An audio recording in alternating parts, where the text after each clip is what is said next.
নমস্কার। শব্দতালে কবিতায় কবিতা আপনাদের সবাইকে সাদর অভ্যর্থনা। আজকে দেবেশ ঠাকুরের কালুবাউরির রবীন্দ্র জয়ন্তী আপনাদেরকে আবৃত্তি করে শোনাবো।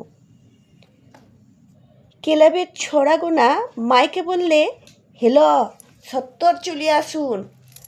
তো ফুটো সান কীটনি আমিও চলে আইছি। ছোড়াগোনা বললে, আজ গুরুদেবের জন্মদিন 25শে বৈশাখ। তো আমিও গুরুদেবকে প্রণাম করে বললাম, গুরুদেব হে, পেটের বেদনাটা সারিন দাও, পেট ভরে খেতে লাগছি। বেটার বউ খেতে দেয় না। ছোড়াগোনা বললে, ওই থিনচে বসো, গান হবে।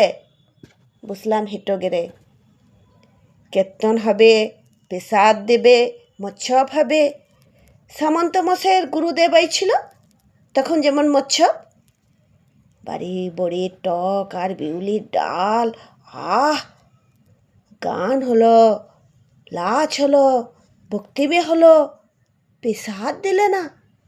আমি বললাম, হ্যাঁ, গান গাইলে টুটি ফাটেন, লাচ করলে মাজা দুলেন, ধূপ দুনো ফুলো মালা চড়ালে লুকুড়ি লগন্ডা, আর পেশাদটি দেবার সময় দাঁত বাইর করছে কেনে? কি হইলটি? ফুকুলেছি?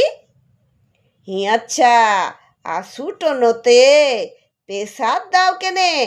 সেই বিয়ন থেকে ঠায় বসে আছি। সে কি তোমাদের এরে বিয়ন দেখবো বলে? আকাশে মেঘ লয় পাচ্ছে, তাও উঠি নাই। পেশাদ দাও কেনে? দাও পেশাদ, নাকি সব পেশাদ তোমরা নিজেরাই খাবে? স্বাধীনতার বোধে যেমন সামন্ত খেলাই।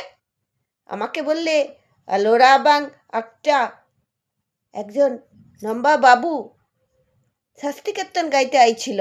বললে, এই মুখ্যদের দেশটায় কিচ্ছু হবে না। হবে কি করে?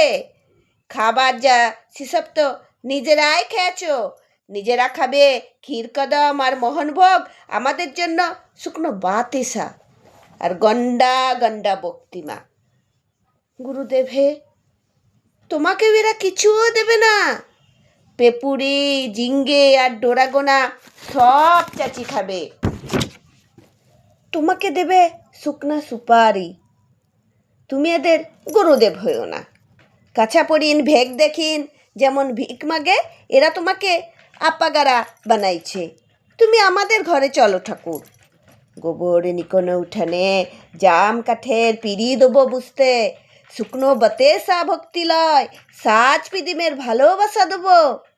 আমাদের ওপারের ধারে একবারটি চলো কেনে ঠাকুর, শুধু একটি দিনের লেগে, একটি ক্ষণের লেগে, একটি বেলার লাগে।